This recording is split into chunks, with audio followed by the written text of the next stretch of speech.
राहुल एक छोटे से गांव का लड़का था।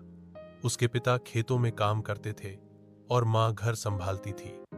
परिवार की आर्थिक स्थिति बहुत कमजोर थी, लेकिन राहुल के पास एक सपना था, पायलट बनने का। गांव में लोग कहते थे, इतने बड़े सपने मत देखो, ये हमारे जैसे लोगों के लिए नहीं होते।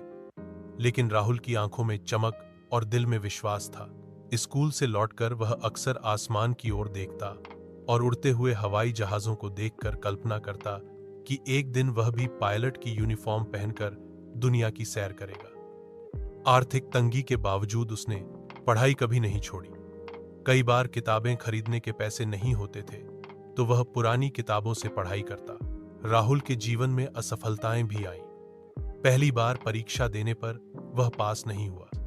लोगों ने मजाक उड़ाया, यहां तक कि कुछ रिश्तेदारों ने कहा कि अब खेती बाड़ी में हाथ बौंटाओ। लेकिन राहुल ने हार मानने के बजाय अपने सपनों को और मजबूती से थामा।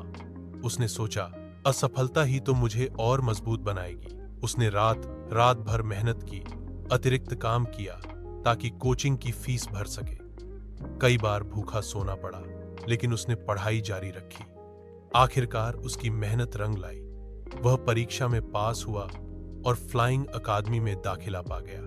सालों की कड़ी मेहनत और संघर्ष के बाद वह दिन भी आया जब राहुल ने पायलट की यूनिफॉर्म पहनी।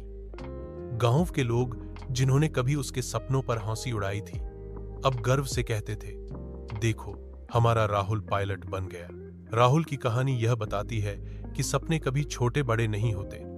फर्क सिर्फ इतना है कि हम उन्हें पाने के लिए कितनी मेहनत और धैर्य से संघर्ष करते हैं। परिस्थितियां चाहे कितनी भी कठिन क्यों न हो, अगर आत्मविश्वास और जुनून